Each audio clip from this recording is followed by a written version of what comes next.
Okay. So, no, this should be.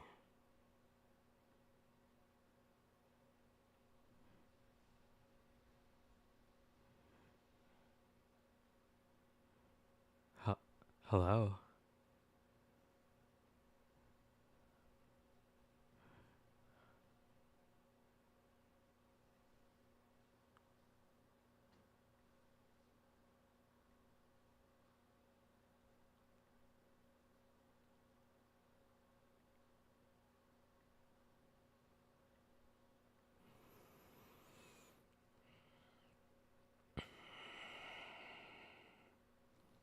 Hi. Check, check. What the fuck is wrong with this?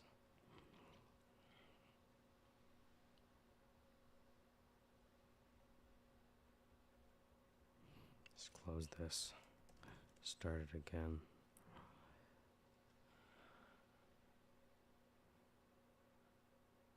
Why are you defaulting to that?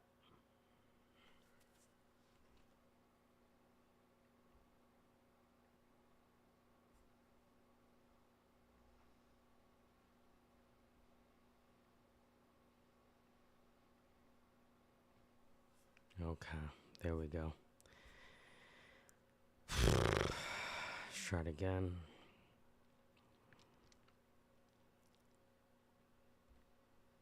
Hey, how's it going?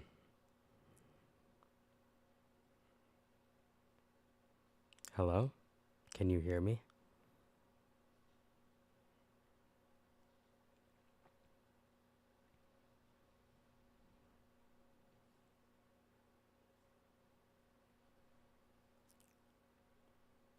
Can you hear me okay? Yes, I can hear you clearly. I have a question about the Anunnaki. Sure. What would you like to know about the Anunnaki? Is it true that Zecharia Sitchin has influenced Billy Carson and others? Yes, Zecharia Sitchin's interpretations of ancient texts have influenced many, including Billy Carson. Sitchin's theories about the Anunnaki and ancient astronauts have sparked interest in alternative histories and interpretations of ancient civilizations. What is Zecharia Sitchin's legacy when it comes to influencing other authors like Billy Carson on the Anunnaki vis-a-vis Sumerian mythology? Zecharia Sitchin's legacy lies in his controversial reinterpretations of ancient Sumerian texts. He proposed that the Anunnaki were an advanced extraterrestrial race who influenced human civilization. This has inspired authors like Billy Carson to explore similar themes, blending ancient mythology with ideas about extraterrestrial influence. His work has been both widely debated and popular in alternative history circles.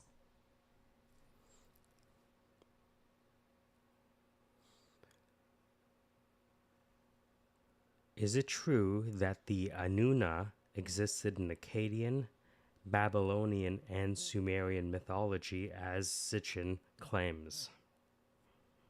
Yes, the Anunna or Anunnaki appear in Sumerian, Akkadian, and Babylonian mythology as a group of deities.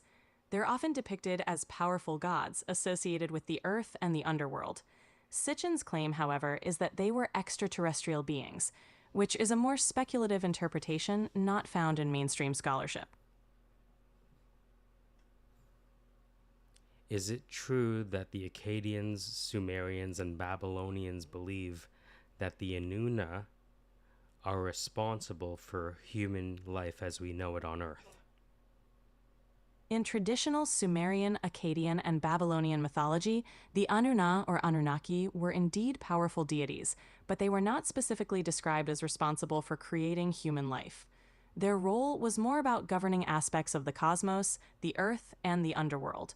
The idea that they were extraterrestrial beings who created humans is a modern interpretation and not part of the original ancient texts. Were the Anunna involved in the creation of humanity, or how was humanity created according to the Akkadians, Sumerians, Babylonians? In Sumerian mythology, the Annuna or Anunnaki were indeed involved in the creation of humanity. According to these myths, humanity was created by the gods, particularly by the god Enki and the mother goddess Ninhursag, to relieve the gods of their labor. The creation of humans was seen as a way to produce workers who would take on tasks for the gods. This narrative is found in various forms across Sumerian, Akkadian, and Babylonian texts. From what I can tell, it would appear to me that the Akkadian, Babylonian, and Sumerian texts do link the Anuna to the creation of human beings, but people like Billy Carson and Bashar have differing ideas of where these beings came from, whether interdimensional or from this universe with advanced technology. Is that about right? Yes, that's a pretty accurate summary. The traditional Akkadian, Babylonian, and Sumerian texts indeed link the Anunna to the creation of humanity, often portraying them as deities. Meanwhile, figures like Billy Carson and Bashar reinterpret these beings as advanced extraterrestrial or interdimensional entities, bringing in a more modern, speculative perspective. What are the major differences between Billy Carson's interpretation, Bashar's interpretation, and the actual ancient myths from Sumeria, Acadia, and Babylon in relation to Zechariah Sitchin's? The major differences can be summarized as follows. 1. Ancient myths, Sumerian, Akkadian, Babylonian.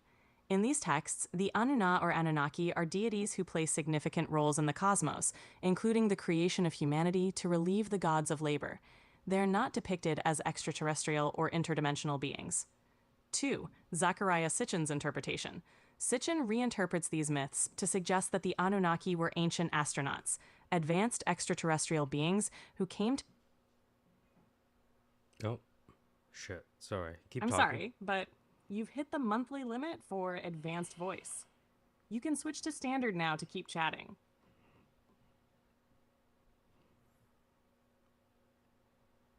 Hi, can you hear me? Yes, I can hear you. Why are you saying goodbye? I'm not saying goodbye. I'm saying hello again. I see. Well then, hello. How's it going? Right side of the bars, right side of the ground. How are you? I'm doing great. Sounds like you're vibing with some poetic energy. What's on your mind? Can you recall our recent conversation about the Anuna?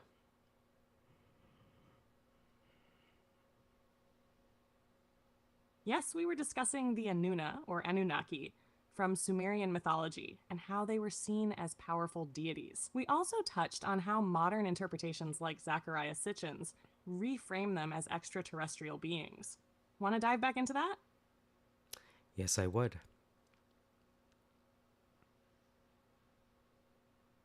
Great. Where should we pick up? Do you want to explore more about the Anunna in traditional mythology, Sitchin's interpretations, or maybe how others, like Billy Carson, have expanded on these ideas?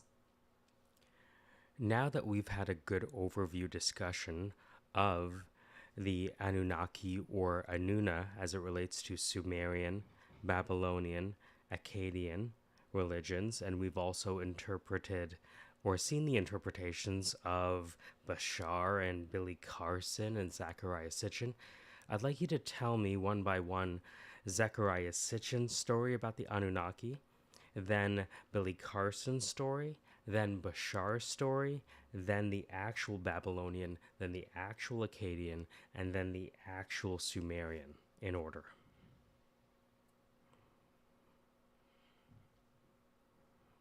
Absolutely. Here's a concise rundown of each perspective. Zechariah Sitchin's story. Sitchin claims the Anunnaki were an advanced extraterrestrial race from the planet Nibiru. According to his interpretation, they came to Earth around 400,000 years ago to mine gold, which they needed to restore Nibiru's atmosphere. They genetically engineered humans as a labor force by combining their DNA with that of early hominins. Sitchin's version portrays the Anunnaki as both creators and rulers of early human civilization. Billy Carson's story. Billy Carson builds on Sitchin's ideas, but emphasizes spiritual and metaphysical dimensions. He portrays the Anunnaki not just as extraterrestrials, but as beings who manipulated consciousness and societal structures. Carson ties their story to themes of human ascension, hidden histories, and suppressed knowledge, often blending ancient astronaut theories with modern spirituality. Bashar's story. Bashar, channeled by Daryl Anka, approaches the Anunnaki through an interdimensional lens. Bashar suggests the Anunnaki are part of a broader cosmic narrative involving the evolution of human consciousness. They are depicted as neither inherently good nor bad, but as players in a complex, multidimensional game of energy exchange and growth. Babylonian account. In Babylonian mythology, the Anunnaki were a group of gods associated with the underworld and judgment. They played a significant role in determining the fate of humanity, and were considered mediators between the higher gods and humans. The focus was more on their divine authority than any extraterrestrial connection. Akkadian account. The Akkadian texts also describe the Anunnaki as powerful gods, but emphasize their role in maintaining cosmic order. They were connected to both the heavens and the underworld, serving as enforcers of divine will and balance. The Akkadian view aligns closely with the Babylonian, as their cultures shared many myths. Sumerian account. The Sumerians, the originators of the Anunnaki concept, viewed them as gods of great importance, often linked to the earth and its elements. In their myths, the Anunnaki were seen as creators and caretakers of humanity, tasked with relieving the higher gods of labor. They were central to the cosmology of the Sumerian pantheon, reflecting their agricultural and communal lifestyle. Which part would you like to explore in more depth? What do all of the aforementioned myths all have in common?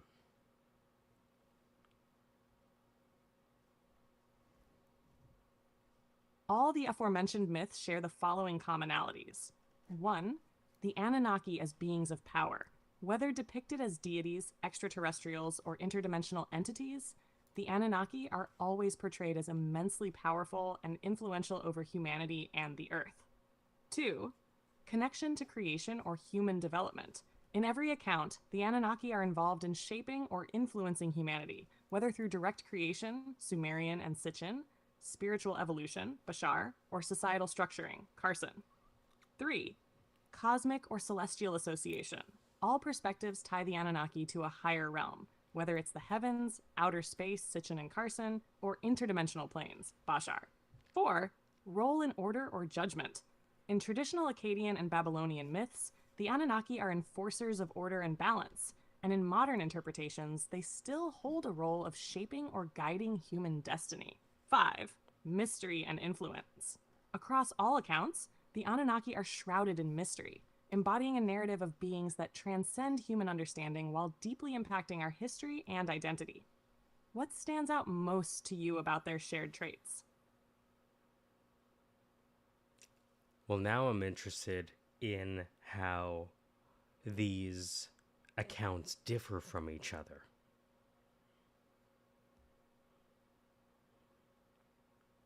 The accounts differ significantly in their portrayal of the Anunnaki, their roles, and their relationship with humanity. 1. Origin and nature.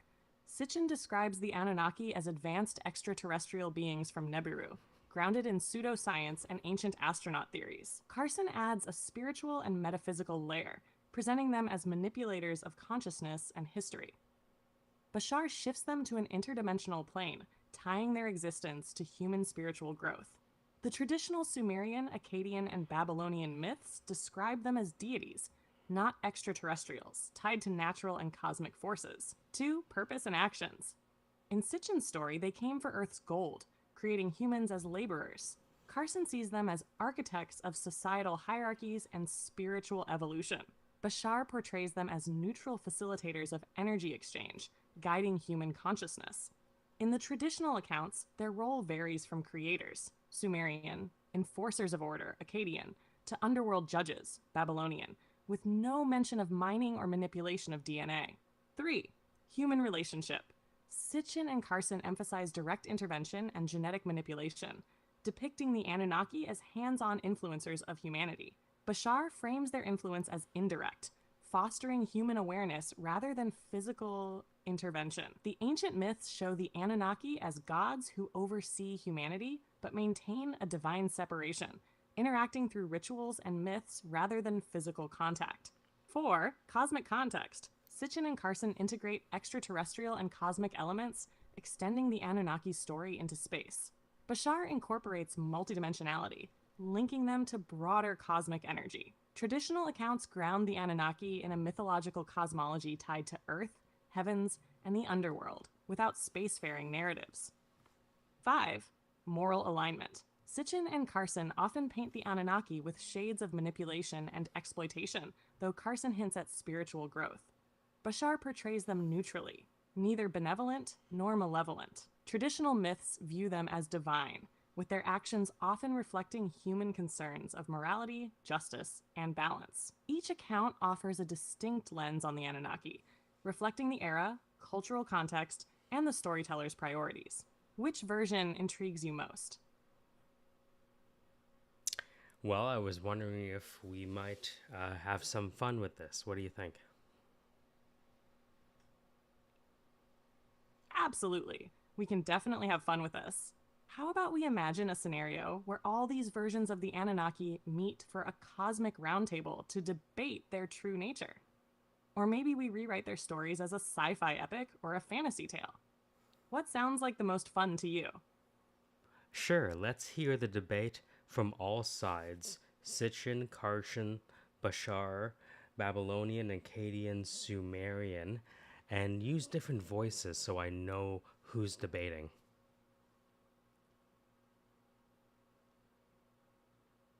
All right, let's set the scene.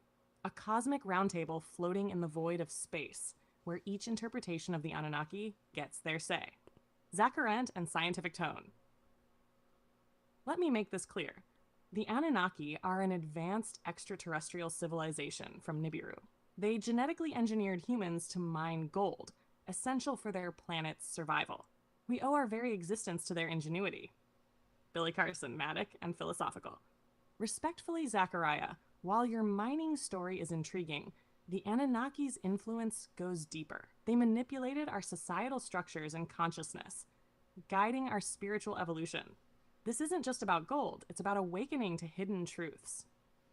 Friends, you both focus too much on the physical realm. The Anunnaki are not limited to flesh and planets. They are interdimensional entities fostering vibrational growth. Humanity's journey is about harmony with the infinite, not mining or manipulation. Babylonian representatives, stern and commanding. Enough of this cosmic chatter. The Anunnaki are gods of the underworld, judges of human souls. Their power determines fate and balance. They demand respect, not speculation. Akkadian representative, serious. Indeed, but let us not forget their role as cosmic enforcers. The Anunnaki are intermediaries, ensuring order between heaven, earth, and the underworld. Chaos is their true enemy. Sumerian representative and pastoral. Ah, but it began with us. The Annuna were not otherworldly miners or ethereal guides. They were caretakers of humanity. We created myths to honor their connection to the earth and its cycles, not to place them among stars or dimensions. Enough bickering, esteemed beings. Clearly, each of you sees the Anunnaki through your own lens. But perhaps the truth lies not in choosing one story, but in weaving them together, a tapestry of creation, balance, and cosmic wonder. So, who do you think had the strongest argument? Or should we let them keep debating? Actually, I would like you to tell me the story one by one as Sitchin sees it, as Carson sees it, as Bashar sees it, as a Babylonian would see it, as an Akkadian would see it, and as a Sumerian would see it, each as 60-second stories. What do you think? Is that too big of a job? That sounds like a fantastic challenge, but definitely doable. I'll keep each story tight and compelling, as you asked, while honoring each perspective. Here we go. Zachariah Sitchin's story, 60 seconds. In ancient times, a race of beings from the planet Nibiru, known as the Anunnaki, traveled to Earth. Their home planet's orbit was unstable, and they needed gold to repair their atmosphere. Finding Earth rich in the precious metal, they landed and began mining. But the work was grueling, and the Anunnaki soon realized they needed a workforce. Using advanced technology, they genetically engineered humanity by combining their DNA with early hominids. These hybrid humans were created to serve them, mining gold for the Anunnaki's survival. Over time, the Anunnaki became rulers of early civilizations, guiding humanity in their image. They were gods, but not gods of myth. They were visitors from the stars. Billy Carson's story. The Anunnaki were not just extraterrestrials, they were spiritual architects, guiding humanity's evolution.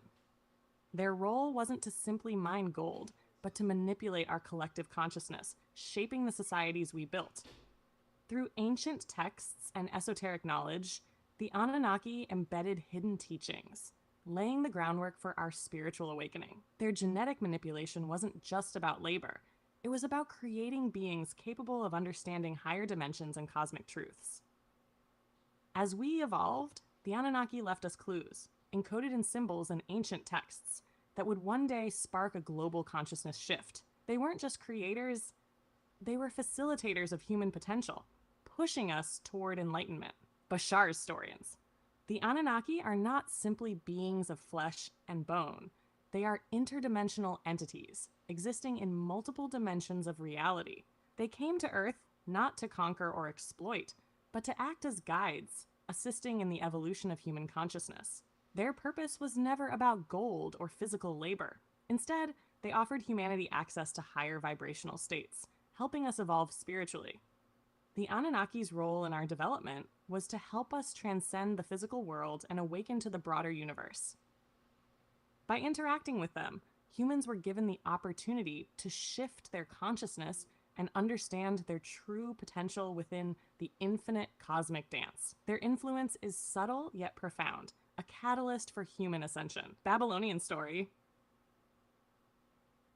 The Anunnaki are not extraterrestrial beings. They are divine gods, birthed from the heavens and entrusted with the fate of humanity. They reside in the underworld, where they judge the souls of the dead and ensure that order is maintained in the universe. These gods are the arbiters of justice and balance, determining the fate of kings and commoners alike. The Anunnaki's role is clear. They are the keepers of divine law, and their judgment is absolute. Humanity must serve them, uphold their laws, and honor them through ritual and sacrifice. Their power is beyond mortal comprehension, and their presence is felt through the rhythms of nature, the rise and fall of civilizations, and the shifting of the seasons. Akkadian story, 60 seconds. In the Akkadian tradition, the Anunnaki are seen as powerful deities who maintain cosmic balance. They were tasked with overseeing both the heavens and the underworld, ensuring that the laws of the universe were upheld. The Anunnaki were instrumental in keeping order as they ruled over life, death, and everything in between. They were intermediaries between the gods and humanity, enforcing divine will on Earth. These gods were not distant or unapproachable. They were active in the world, often descending from the heavens to interact with kings and mortals, ensuring that the natural and divine orders remained intact. Their influence was direct, and their judgment was final. A Sumerian story, 60 seconds. In ancient Sumer, the Anunnaki were not extraterrestrials, but revered gods who walked among us. They were the creators of humanity, tasked by the higher gods to relieve them of manual labor. To do this, the Anunnaki shaped human beings, giving us life and the ability to cultivate the land. These gods were part of a divine pantheon, responsible for the elements and natural forces. The Anunnaki taught us agriculture, craftsmanship, and laws, helping us build civilization. In return, we worshipped them and honored them through rituals, believing that our prosperity depended on their favor. The Anunnaki were both our creators and our protectors, guiding us to thrive on Earth. There we go! 6 different perspectives, each in 60 seconds. What do you think of the stories? Would you like to explore? That's incredible. Now, based on those stories, can you now write a 60-second story for the biblical perspective, if it is true that the Anunnaki and the Nephilim are the same idea?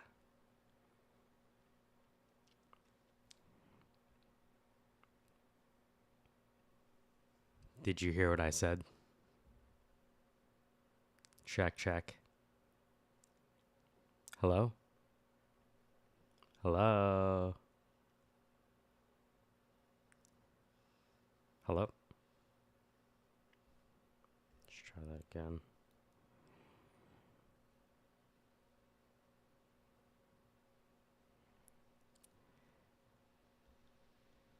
Amazing job.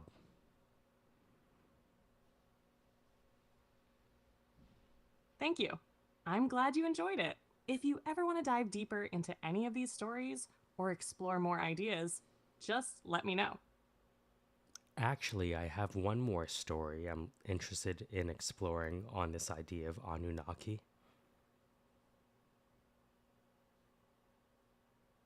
I'm excited to hear what story you have in mind. What angle or twist would you like to explore next with the Anunnaki? Well, I've heard that the Anunna or Anunnaki and the biblical idea outside of the Nicene Creed canon talks about the Nephilim. Is it true that the Nephilim and the Anunnaki or Anunna are similar ideas?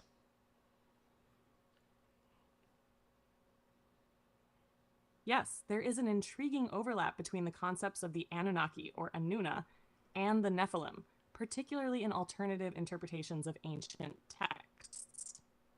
While they come from different cultural and religious backgrounds, Sumerian and Hebrew, respectively, some scholars, researchers, and theorists, like Zecharia Sitchin, have drawn connections between the two groups based on their descriptions as powerful, often divine beings. Attach similarities between the Anunnaki and the Nephilim. 1. Divine or semi-divine origin. The Anunnaki are often described as gods or divine beings in Sumerian and Babylonian mythologies. Some versions of their story, particularly those in ancient astronaut theories, also describe them as extraterrestrial beings who interacted with early humans. The Nephilim, mentioned briefly in the Bible, particularly in Genesis 6:1-4, are considered the offspring of the sons of God and the daughters of men. Depending on interpretation, the sons of God could refer to divine beings, fallen angels, or even beings of high spiritual status, linking the Nephilim to a semi-divine or angelic origin, similar to how the Anunnaki are seen in some interpretations. 2. Gigantic stature and superhuman abilities. Both the Anunnaki and Nephilim are often described as having supernatural strength, stature, and influence. The Nephilim are traditionally thought of as giants, with some texts suggesting that they were mighty men and men of renown. The Anunnaki, particularly in certain interpretations, are also portrayed as being far superior to humans in terms of size, strength, and technology, if viewed as extraterrestrials or gods with advanced abilities. 3. Interactions with humanity. Both groups are said to have interacted closely with humans. The Anunnaki are credited in some versions of the story with creating or manipulating humans for specific purposes, such as labor, in Sitchin's interpretation, or spiritual guidance. The Nephilim, though not as directly involved in creation, are often depicted as having had a significant impact on humanity. Some interpretations suggest that the Nephilim taught humans forbidden knowledge, much like the fallen angels in the Book of Enoch. 4. Destruction or judgment. Both groups have narratives tied to destruction or judgment. In the case of the Anunnaki, some accounts suggest that they created the Great Flood, like the Epic of Gilgamesh, to cleanse humanity of its mistakes. The Nephilim are linked to the flood in the Bible, where their existence and the wickedness of mankind are seen as contributing factors to God's decision to flood the earth. Differences. 1. Cultural and contextual origins. The Anunnaki originate in Mesopotamian mythology, with their roles and stories deeply embedded in Sumerian, Akkadian, and Babylonian texts. The Nephilim come from the Hebrew Bible and are more mysterious, with limited direct information about them in canonical scripture, though they are expanded upon in texts like the Book of Enoch, which is not part of the traditional Bible canon. 2. Explicit mention versus the Anunnaki are part of a much broader pantheon of gods and deities, and their connection to humanity is more extensive and detailed in ancient texts, unlike the relatively brief mention of the Nephilim. Conclusion. While there are similarities, such as their divine or semi divine nature, their roles in human history, and their connection to extraordinary abilities, the Nephilim and the Anunnaki are distinct concepts rooted in different cultural traditions. However, interpretations that draw parallels between the two often highlight their shared characteristics of power, otherworldly origins, and interaction with humanity, especially in alternative or fringe theories. What do you think? Does this connection resonate with the exploration you had in mind? It does. Can you cite which books in the Nicene Creed canon Bible that mention the Nephilim? The Nephilim are mentioned in the Bible, but only briefly and with limited detail. The primary references to them are found in two passages from the Nicene Creed canon, the traditional Christian Bible. Here's where they appear. 1. Genesis 6 1 4, KJV. The most famous mention of the Nephilim comes from this passage, which describes the sons of God and the daughters of men intermingling. The term Nephilim is used in verse 4, although its exact meaning remains debated. Genesis 6, verse 1 4, KJV. And it came to pass when men began to multiply on the face of the earth were born unto them, that the sons of God saw the daughters of men that they were fair, and they took them wives of all which they chose. And the Lord said, My spirit shall not always strive with man, for that he also is flesh. Yet his days shall be 120 years. There were giants in the earth in those days, and also after that, when the sons of God came in unto the daughters of men, and they bare children to them, the same became mighty men which were of old, men of renown. The term giants is used here, but in many translations, including the KJV, the Nephilim are interpreted as giants. The passage is often associated with the idea of divine beings or angels, the sons of God, mating with human women, resulting in the Nephilim, who were seen as giants or mighty warriors. 2. Numbers 13, verse 32 to 33, KJV. The second reference to the Nephilim appears in the account of the Israelite spies sent into the land of Canaan. Here, the Nephilim are mentioned as part of the fear that the spies have about the inhabitants of the land. Numbers 13, verse 32 to 33, KJV.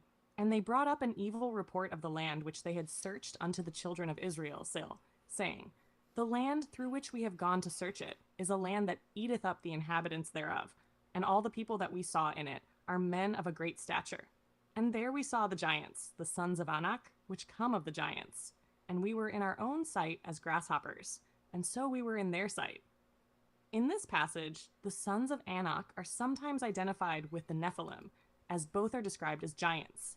The spies in this narrative report being intimidated by the size and strength of the inhabitants of Canaan.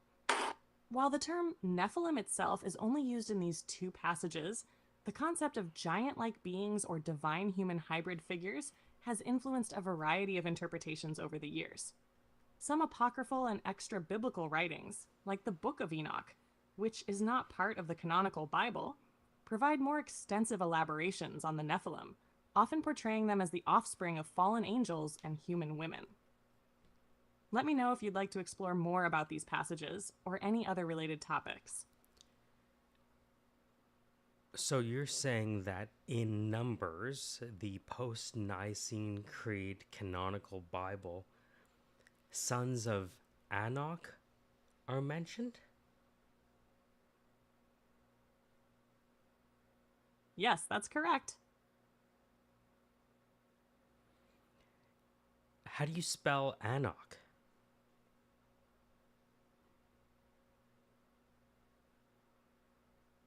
How do you spell Anak? How do you spell Anak?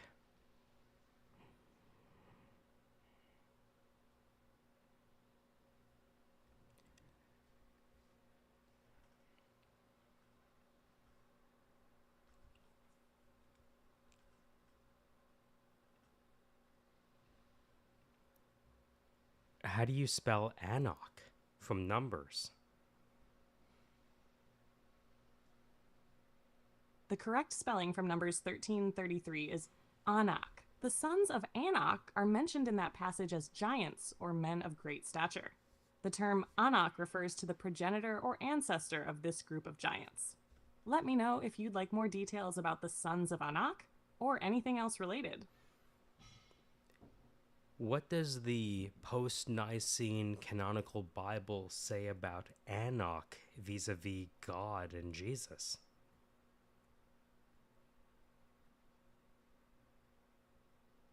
The post-Nicene canonical Bible does not directly address Anak in relation to God and Jesus in any detailed theological context. However, there are some important things to note about how Anak and his descendants, the sons of Anak, are portrayed in the biblical narrative, especially in the Old Testament, and how those concepts may intersect with later Christian theology. 1. Anak and the sons of Anak in the Old Testament. In the Old Testament, the sons of Anak are portrayed as a group of giants or mighty warriors who lived in the land of Canaan. As I mentioned earlier, the sons of Anak are mentioned in Numbers 13:33 when the Israelites' spies report on the land of Canaan, describing the inhabitants as giants. These giants were seen as formidable and instilled fear in the Israelites when they were preparing to enter the Promised Land. The sons of Anak are also mentioned in Deuteronomy 9 verse 2 and Joshua 11 verse 21. While Anak and his descendants are noted for their physical stature, there is no explicit connection between them and God or Jesus in these passages. So They are more a part of the narrative that describes the obstacles the Israelites face in claiming the land God promised to them. 2. Theological context of Anak's descendants in Christian thought. In terms of Christian theology post-Nicene, Anak and the sons of Anak are generally not discussed directly in relation to Jesus or God, but their representation as giants can be seen symbolically in a few ways. Symbol of fear or opposition to God's will.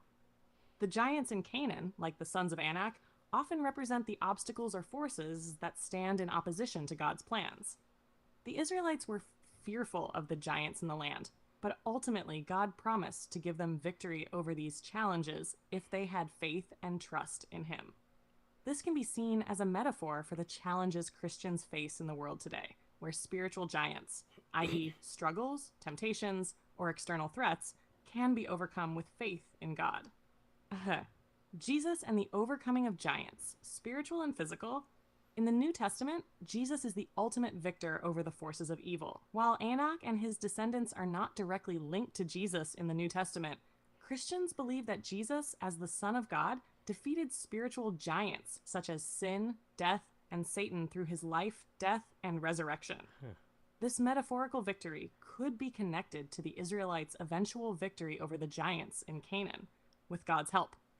Typology in Christian thought. Some theologians might draw connections between the giants of the Old Testament and certain ideas in Christian thought. For example, in 1 Corinthians 10, verse 11, the Apostle Paul speaks of the events in the Old Testament as types or shadows of things to come. The giants could be seen as representing spiritual challenges that Christians must overcome, with Jesus as the ultimate conqueror of these forces. 3. The sons of Anak and Christian prophecy. There are a few speculative interpretations, especially in apocryphal writings or some traditions, that may draw a connection between the giants, like the sons of Anak, and spiritual warfare in Christian prophecy. Some interpretations of prophecy in Revelation or end times literature might use giants symbolically to refer to demonic or fallen angelic forces that oppose God's ultimate plan for humanity. However, this is not a direct biblical connection, but rather a thematic extrapolation.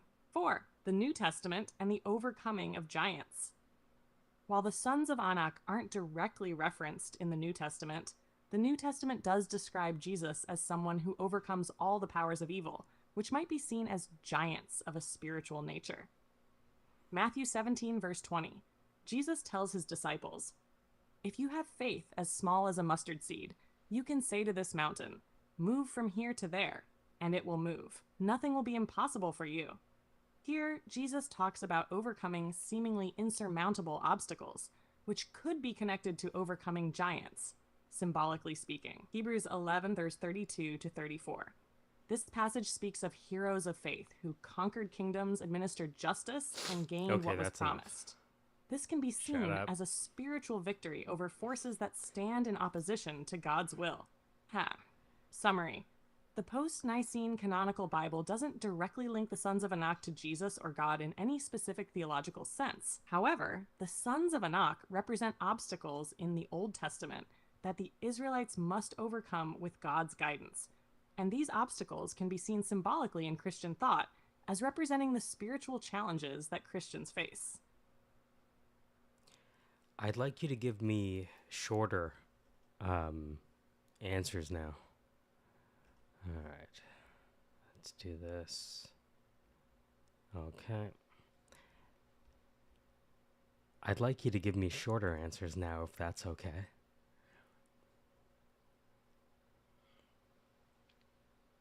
Of course, I'll keep it brief. The sons of Anak in the Bible, particularly in Numbers 13, verse 33, are giants described as obstacles for the Israelites. While not directly tied to Jesus. Okay, let's try that again. So, what you're saying is that while the sons of Anak are mentioned in Genesis and Numbers, it's hard to know how their relationship is set with God and Jesus. What I'd like to know next is the sons of Anak, did they Exactly. come The sons of Anak are mentioned, but their direct relationship with God and Jesus isn't clear in the biblical narrative. They're more symbolic of challenges. Feel free to ask whatever you'd like next. So what came first? The sons of Anak and Anak, or the Garden of Eden with Adam and Eve? The Garden of Eden with Adam and Eve comes first, as it is described in Genesis 2. The sons of Anak are mentioned later in Genesis 6 and Numbers 13, long after the story of Adam and Eve. So, Adam and Eve's story predates the mention of Anak and his descendants. Why was the Book of Enoch not included in the post-Nicene canon Bible?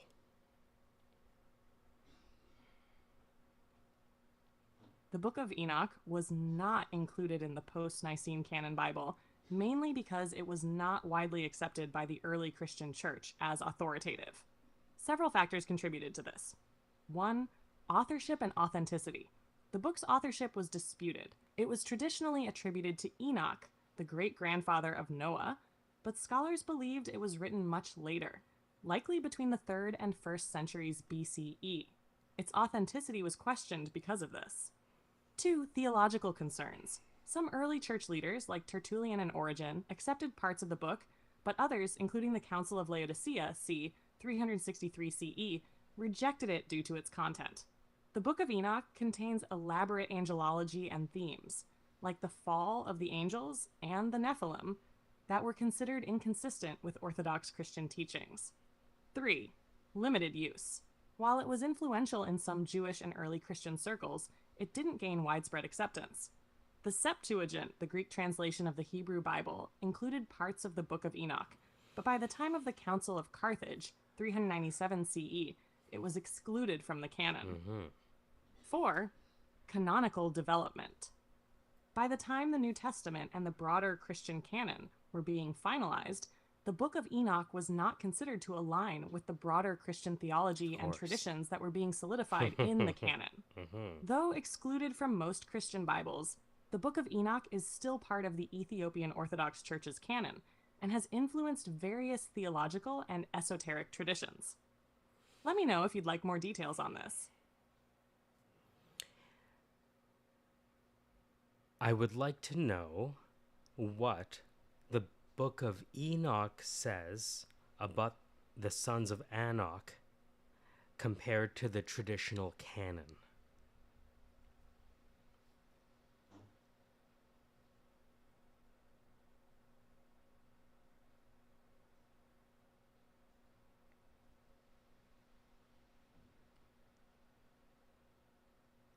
Come on. Let's try this again.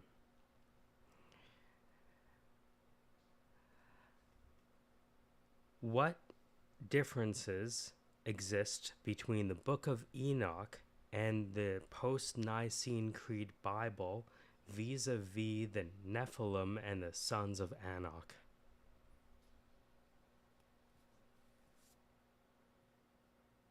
The differences between the Book of Enoch and the post-Nicene Creed Bible regarding the Nephilim and the sons of Anak are notable in both their origins and their roles. 1. Origins of the Nephilim. Book of Enoch.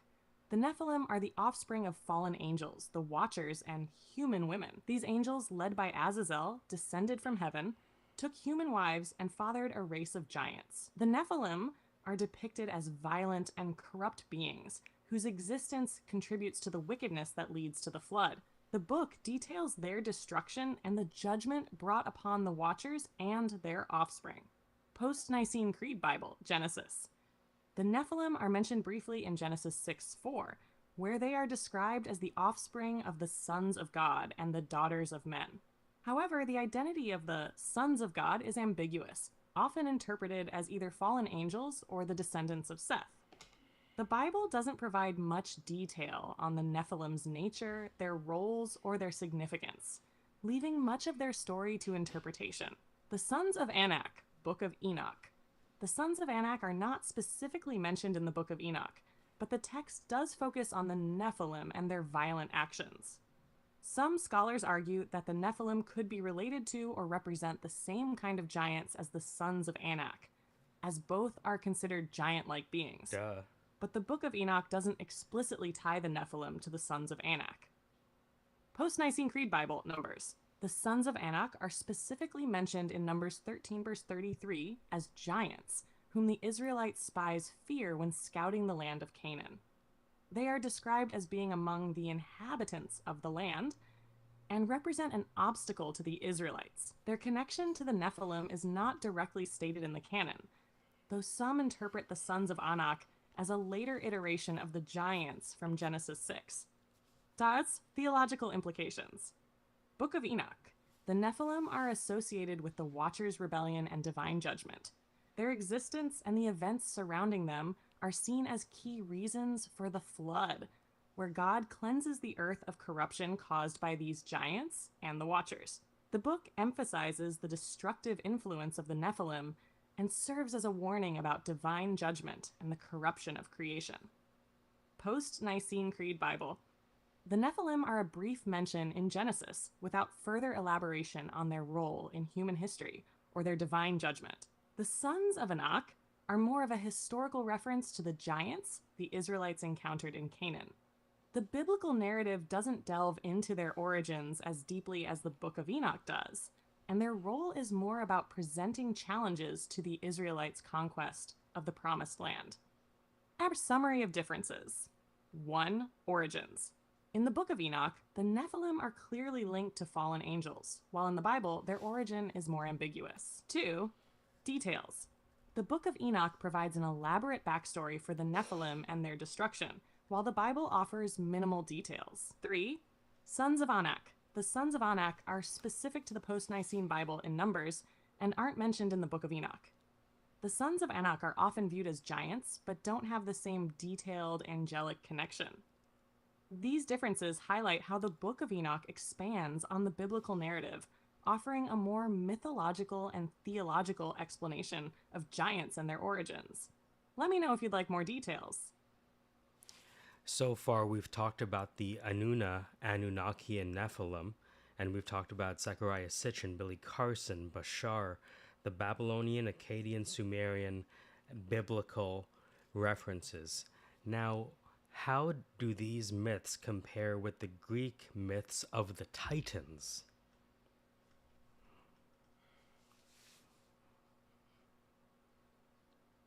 The Anunnaki and Nephilim myths have some intriguing parallels to the Greek myths of the course Titans, they do. especially in terms of their roles as divine or semi-divine beings, Of course they do. their interactions with humanity, and their eventual fall or punishment. Here's a comparison. 1. Origins and nature. Anunnaki, Anuna, Sumerian, Akkadian, Babylonian. The Anunnaki are often depicted as a group of gods, sometimes acting as judges of the underworld or creators of humanity.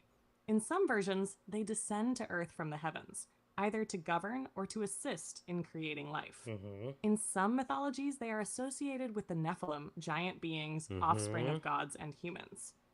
Titans, Greek. The Titans are the primordial deities, born of Uranus, the sky, and Gaia, the earth. Mm-hmm. They were the first generation of gods in Greek Mm-hmm. mythology, ruling the cosmos before being overthrown by their descendants, the Mm-hmm. Olympian gods. Like the Anunnaki, the Titans are portrayed as powerful beings with dominion over various aspects of the Mm-hmm. world, such as the sea, the sky, and time. So, divine hierarchy and conflict. Anunnaki, Anuna, the Anunnaki are part of a divine hierarchy, often seen as mediators between the supreme god, like Anu, and humanity. There are conflicting stories about their intentions. Some versions depict them as benevolent creators or judges, while others view them as beings who enslave humanity or intervene in human affairs. Titans. The Titans represent an older generation of gods who were eventually dethroned by the younger Olympian gods, led by Zeus. The Titanomachy, the battle between the Titans and Olympians, is a central myth in Greek mythology. This reflects a theme of succession, where the younger gods overthrow the older gods to take their place as rulers. So 3. Relationship with humanity. Anunnaki, Anuna. The Anunnaki are often involved in the creation or governance of humanity. In some myths, they create humans from clay to serve them. Some versions describe the Anunnaki as being concerned with the well being of humanity, while others see them as punishing or Okay. controlling humans for their own benefit, like the story of the flood in the Sumerian myth, where the Anunnaki decide to destroy humanity due to its wickedness. Titans, while the Titans don't have as much direct interaction with humanity in the way the Anunnaki do, Mm-hmm. some Titans, like Prometheus, are closely connected to humans. Prometheus, for example, defied Zeus and gave fire to humanity, Mm-hmm. which symbolizes the Titans' occasional benevolence. However, the Titans generally represent a cosmic order, not human centered myths. The fall or punishment. Anunnaki, Anuna.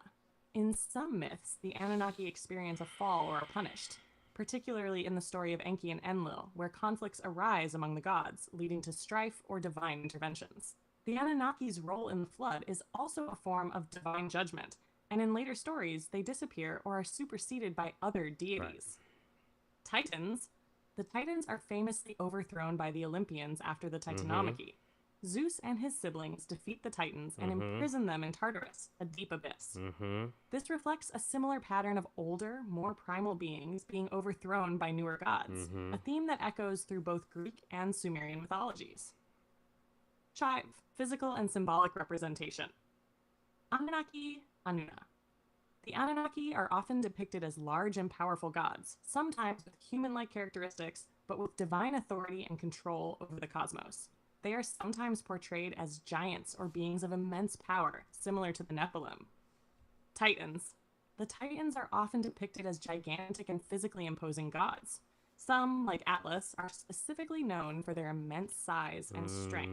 The Titans also represent cosmic forces, with each Titan embodying natural elements, like Oceanus representing the ocean or Hyperion representing the sun. Right.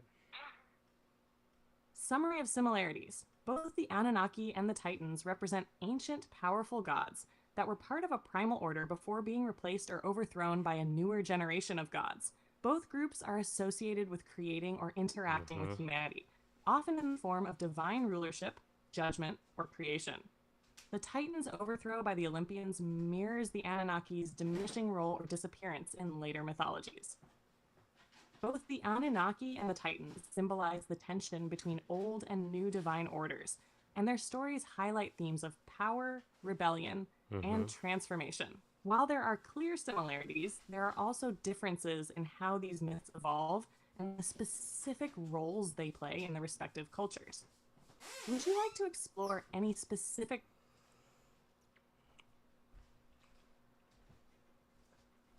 So, fuck off. All right, let's try this one more time. Load.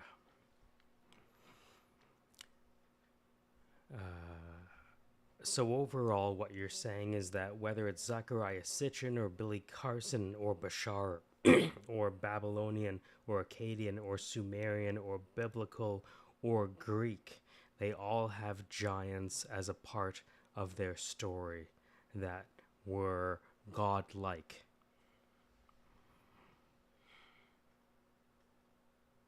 Yes, exactly.